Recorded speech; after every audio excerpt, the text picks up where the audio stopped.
Hi, Cancer. Welcome to Pandora Astrology's monthly horoscope for October 2020. For you, Cancer, this month's theme suggests that you would probably want a mission orders reading to talk about career or a family soul group reading to talk about home stuff, and you can find links for that in the YouTube description below.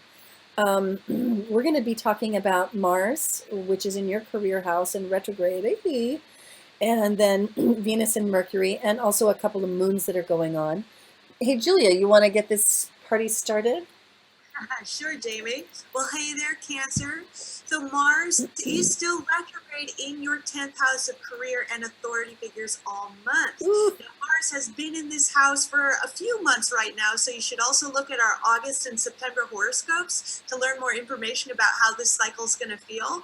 But generally speaking, when Mars is retrograde, it's a time of frustrations, and the 10th house is your career, so you could just feel like you're kind of batting heads with your bosses or any other authority figures in your life. If your parents or your teachers are authority figures too, but you just might be feel like you're just very frustrated about getting ahead in your career right now.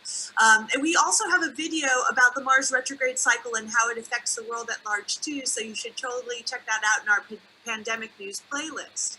And mhm. then Venus, the planet of art and beauty, goes into your third house on October 2nd. This Yay. oh, so nice. It's also the house of communication, and it's the house of siblings and neighborhood. So Mm. this is kind of like a Mr. Rogers transit, where you're just getting along well with your neighbors, your community, wherever you consider, whoever you consider your community to be. Your local surroundings are represented by the third house. And since it is the house of communication, it does help you be a little bit more diplomatic in how you sort of speak and communicate to others too this month.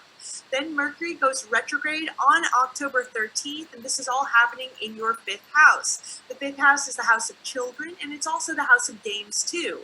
Mercury loved games a lot. It's the planet that just kind of has that sort of like trickster, sort of playful spirit to it. Mm. But since it goes retrograde, you might have to be sort of reviewing your approach to games, or maybe some of the rules of the games that you're playing.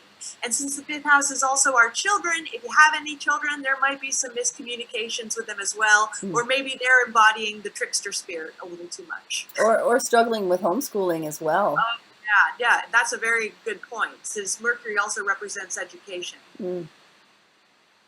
Well, we've got 3 moons to talk about. Right at the beginning of the month, we have an October 1st full moon, and that falls right in your 10th house, which Julia was talking about having being the place where Mars is. So things are already kind of heated up there in the 10th house, and there's a sort of an atmosphere of frustration going on in general. And Aries moon can be, it can be a bit moody, it can be a bit explosive, so you should definitely curb your tongue and watch your temper in your career so you don't blow it. This will be opposite a Sun in Libra in the 4th house, which is the domain of home and family, so you might find that home and family is, like, compared to work, a little bit more peaceful this month, and that could feel pretty good. In the middle of the month, on the 16th, we have a new moon, which is happening in Libra in your 4th house. And I know I just said that home may be feeling rather peaceful, but under a new moon, ordinarily, I think that it would be in Libra there. But this particular one is pretty fraught because it is incorporating some of the qualities of the pandemic hot degree via this Saturn, Pluto, and Jupiter over here in the 7th house.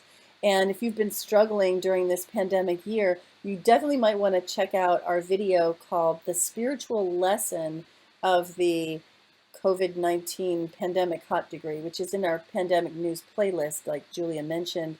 And that would give you some clues about, how to handle this moon so that things don't get kind of blown up, over emotional, and so forth. Then we have a 3rd moon this month, and when that happens, it's basically the second full moon inside of a given month, and there's a name for that. It's called a blue moon. Now, a blue moon does not have astrological significance. It's just a cool thing.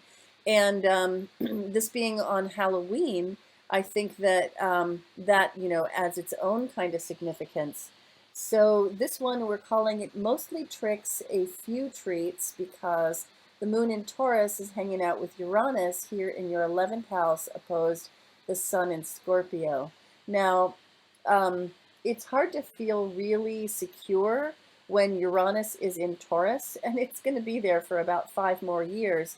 This moon is tapping into that quality of instability, just where you'd rather have security. And for you, this lands in the 11th house of friends and communities. So I, I really can't recommend going to Halloween parties this year. It seems like it might be a little bit risky. Although, one thing to consider is that Halloween masks do cover your face. So, maybe this year there'll be a whole new crop of Halloween masks that are also, surgical masks. And wouldn't that be funny if there was? Well, that's all we have for you today, Cancer. Thanks for watching. If you enjoyed this video, please be sure to like, share, and subscribe. You can always find us on YouTube. Pandora Astrology is our channel, and you'll find the news gathered together into playlists by months. And you can also find us on our website, pandoraastrology.com. And if you add monthly-forecast, you'll find our forecast, and you can find our horoscopes on our site as well. And we'll see you around the cosmos. Bye.